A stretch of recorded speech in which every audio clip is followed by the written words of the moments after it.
Muy bien. Bueno, entonces, lo repito para la grabación, vamos a ver pelvis en el día de hoy. Lo más preguntable en pelvis es la parte ósea, sí, es muy importante la parte ósea y la parte muscular. ¿Sí? No es, vamos a ver también algo de irrigación, pero no es lo que se pregunta, ¿sí? Y también otra cosa que se pregunta siempre es la diferencia entre la pelvis del hombre y la pelvis de la mujer. En realidad lo que es pelvis es más preguntable en concept, ¿sí? Por el hecho de los diámetros de la pelvis de la mujer necesarios a conocer para poder llevar a cabo un trabajo de parto y un parto, ¿sí? Ya que cuando ustedes hacen la atención ginecológica o ginecobstétrica, deben hacer, por ejemplo, las pelvimetrías, tanto externa como interna, y por ende conocer los diámetros de la pelvis. Pero en lo que es la parte de anatomía puramente, vamos a ver lo más importante que es la parte ósea, la parte muscular. Articulaciones son muy poquitas, van a ver ahora, y las diferencias entre las pelvis óseas, ¿sí? Voy a, capaz que en una clase lo vamos a poder ver, porque hay muchas cosas de la clase que están relacionadas con concepción, ¿sí? Entonces, la verdad que en Arti eso no lo van a preguntar. Así que bueno, vamos a ir viendo lo más importante. Muy bien, ahí tenemos la pelvis y voy a dejar a mano el libro también para ver si veamos algunas cosas y ahí le digo la página de paso. Creo que una vez inclusive me habían preguntado a los chicos porque no encontraban dónde estaba lo de la pelvis. En el tomo 2 tienen todo lo que es genitales masculinos y femeninos en la parte final. Si quieren o tienen alguna duda, pueden consultarlo al Rubier, ¿sí? Y la parte de pelvis está en el tomo de miembros, en el tomo 3. Ok, muy bien.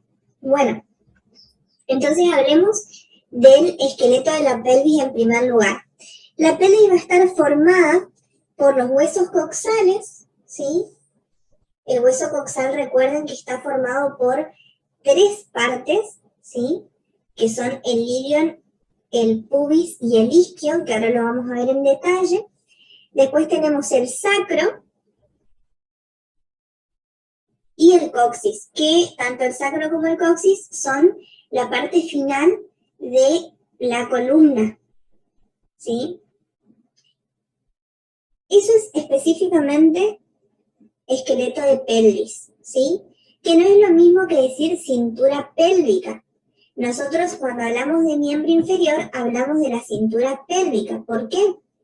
Porque cintura pélvica es principalmente el hueso coxal y su unión con el fémur, ¿sí? Por eso se llama cintura pélvica, porque es la unión del miembro inferior con el esqueleto axial. Pero está solamente incluido el hueso coxal. En cambio, cuando hablamos de pelvis, estamos hablando de los huesos coxales junto con el sacro y el coxis, ¿sí? La función de la pelvis, ¿cuál es? En primer lugar, va a suministrar sostén resistente y estable a la columna vertebral. ¿Por qué decimos esto? Porque tanto el sacro como el coxis corresponden a la parte inmóvil de la columna, ¿sí?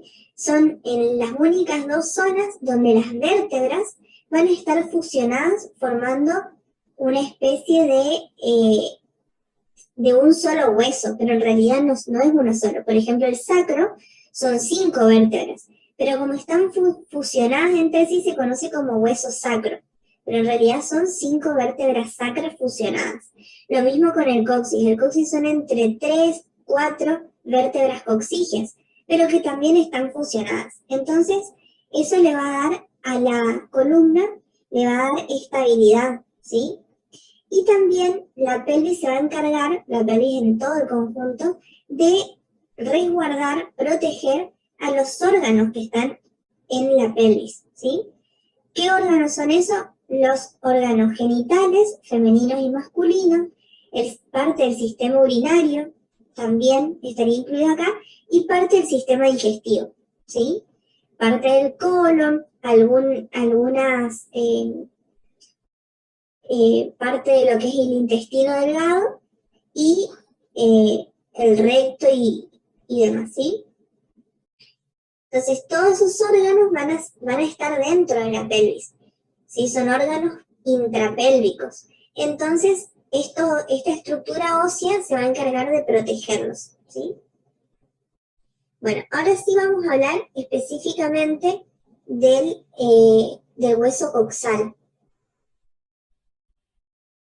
Me gustaría que me aparezca así, pero las tres partes, vamos a ver si lo puedo hacer. Bueno, no me aparece como de a pedacitos.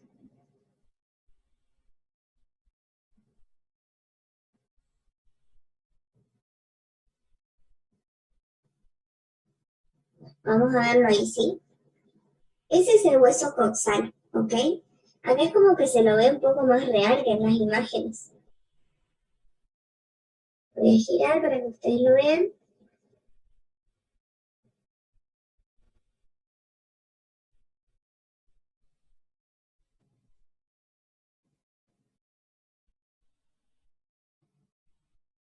Muy bien.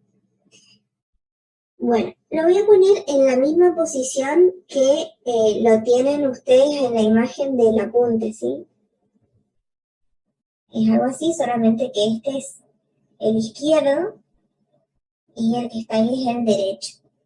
Bueno, ese es el hueso coxal entonces. El hueso coxal es un hueso plano que va a estar conformado, como les dije anteriormente, por tres huesos. El ilion, el pubis y el isquion, ¿sí?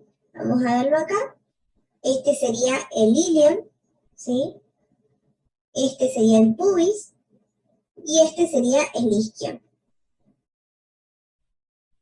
¿Ven?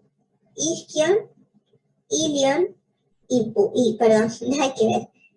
Isquion, pubis e ilion, ¿sí? Además de esas tres partes, vamos a tener dos estructuras que son muy llamativas. La primera va a ser el acetábulo, ¿sí? El acetábulo es la región donde se va a articular el fémur del muslo, el hueso del muslo, ¿sí? El fémur. Este acetábulo va a estar formado por los tres huesos. Fíjense que una parte corresponde al pubis, otra corresponde al ilion y otra corresponde al isquion, ¿sí? Es justamente en el acetábulo donde estos tres huesos se van a unir, ¿sí?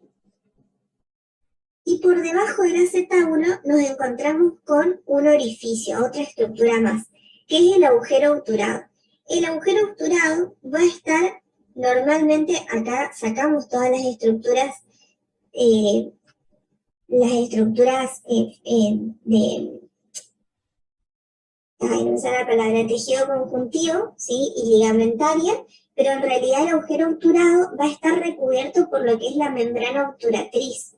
Vamos a tratar a ver de ponerla, a ver si se ve algo.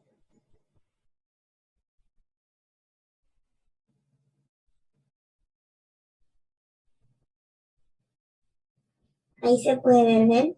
Esa es la membrana obturatriz. La membrana obturatriz está recubriendo al agujero obturado, pero no lo cubre por completo. Fíjense que hay un espacio que está sin membrana. ¿Ven?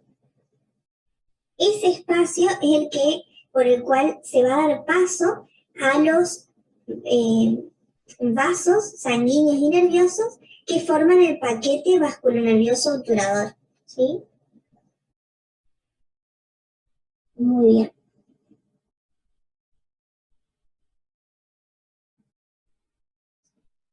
Y el agujero obturado está formado solamente por el isquion y por el pubis, ¿sí?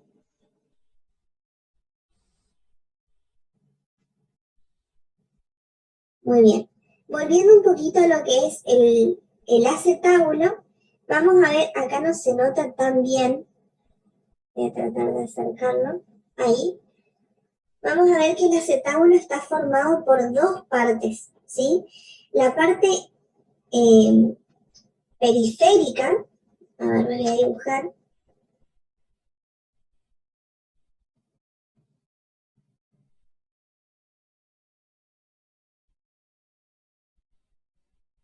esa parte es conocida como cara semilunar.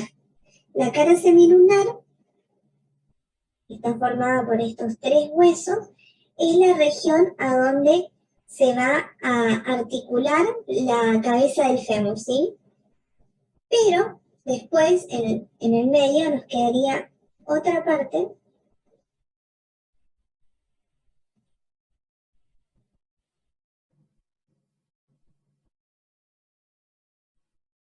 Esa parte que es conocida como fosa acetabular. Se llama fosa acetabular justamente porque no es articular. Y esa fosa acetabular tiene dentro de sí una estructura grasa, una sustancia grasa, y también van a ver que tiene también, vamos a hacerlo algo así, tiene un ligamento que sale de la parte central. No son bolsas sinoviales, es un tejido graso nada más. Pero en la parte central tiene un ligamento que se llama ligamento de la cabeza del fémur y que justamente va a salir de la cabeza del fémur y se va a unir a esta parte, ¿sí? Eso que pinté en negro sería. Ligamento de la cabeza del fémur, ¿sí? Es lo único que está como parte articular, pero en sí, en la parte ósea del fémur no se apoya sobre esta parte, ¿sí?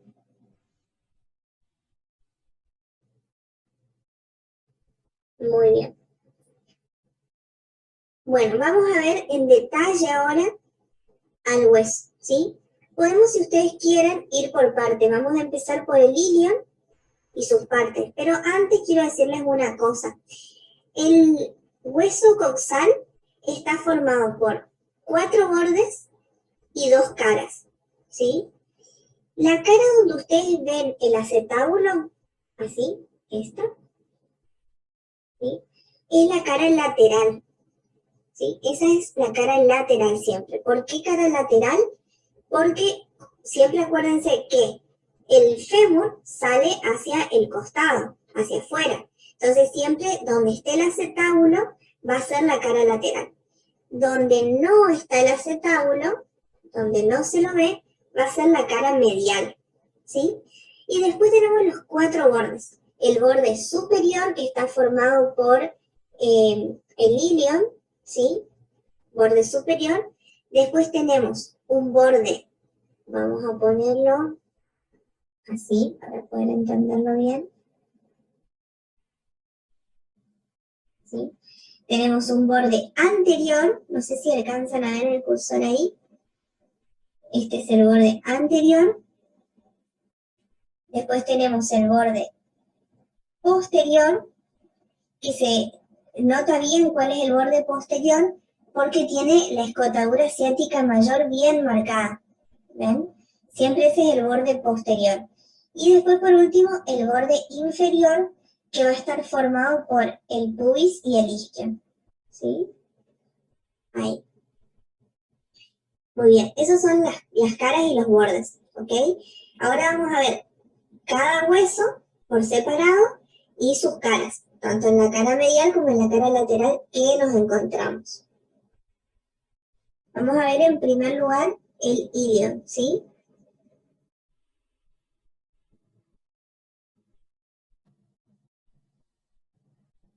Fíjense, estas son las dos caras del ilion.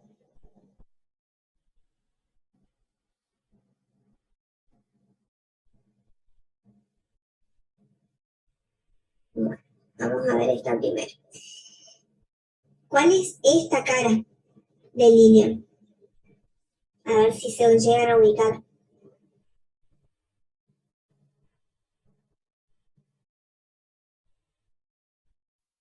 La cara interna. La cara interno-medial, perfecto, muy bien. Entonces, ¿qué tenemos acá?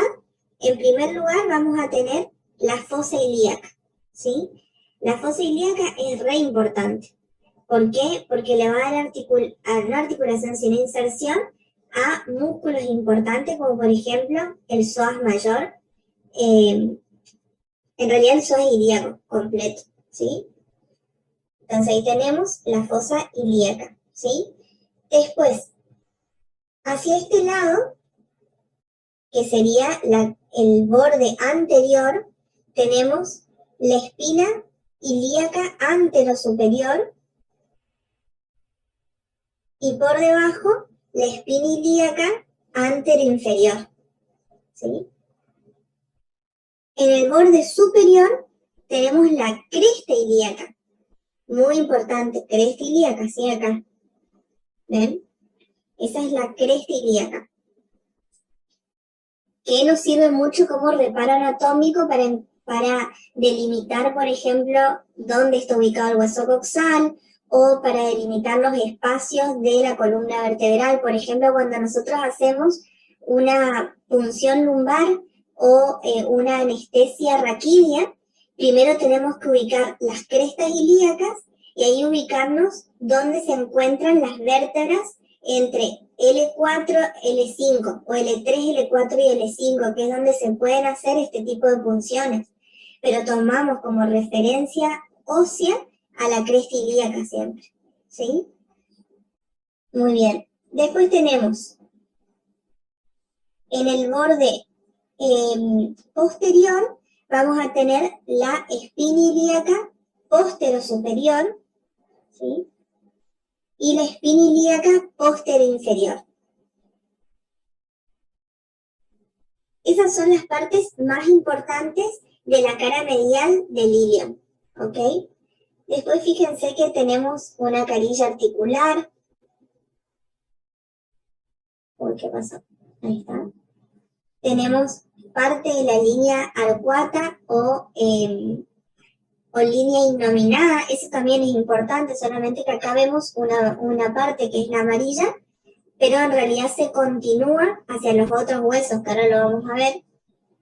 Y ahí tenemos solamente parte del cuerpo del ilion, que eso no es necesario que lo nombre, ¿sí?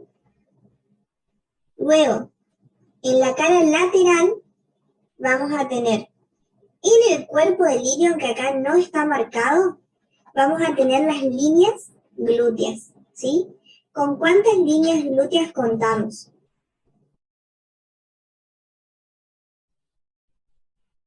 Son 3, exactamente. Muy bien. Tenemos la línea glútea anterior, la línea glútea posterior y la línea glútea inferior, ¿sí? Son 3, solamente que acá no las tenemos marcaditas, ¿sí? Entonces, es difícil mostrarle, pero ustedes en el apunte las tienen. Muy bien, y después se repite todo lo mismo, porque lo que está en los bordes, que son las espinas, van a verse también desde esta cara, y lo mismo que la cresta ilíaca, ¿sí? Así que eso se repite todo. Muy bien, eso es lo principal entonces en cuanto al ilion. No quería hacer eso.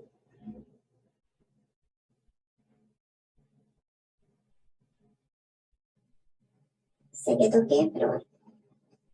Vamos a ver el pubis ahora.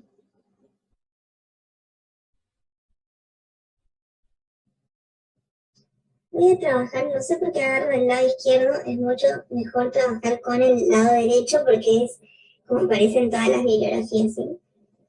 Sí. Ahí tenemos al pubis entonces. Fíjense, el pubis va a estar en esta imagen. ¿Qué cara sería? ¿Medial o lateral?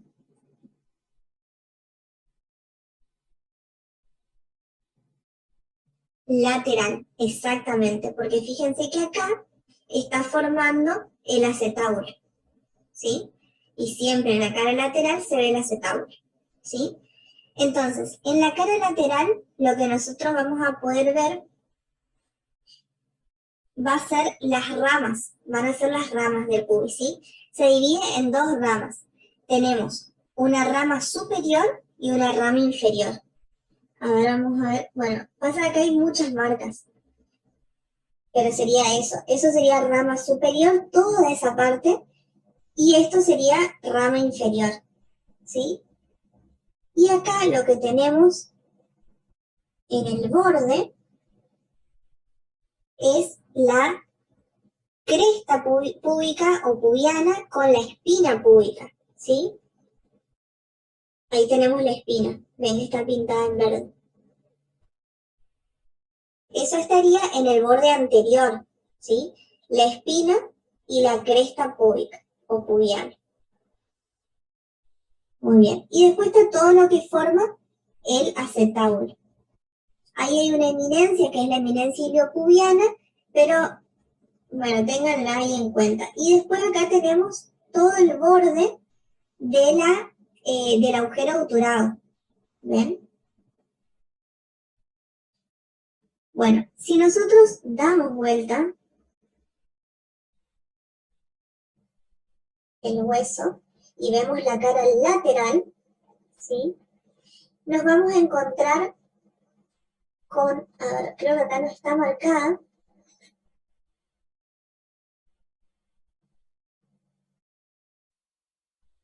Una pregunta interesante que se puede hacer en el examen sería ¿qué parte del hueso apoya en la silla cuando nos sentamos, por ejemplo? ah, sí, sería buena.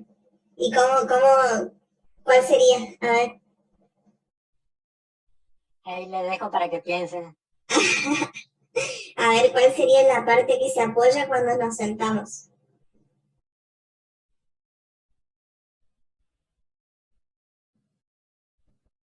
La tuberosidad isquiática, dice Lucas. Esa pregunta me hicieron en la Facultad de Medicina en Corrientes. Ah, mira vos, está buena, está buena. Y es para pensar. Claro, más vale que sí, porque nosotros vemos siempre al organismo en posición anatómica, parado. Entonces, cuando tenés que ubicarte sentado, cómo se ubica el hueso, es todo un tema. Bien, en esta parte lo que estoy buscando ahora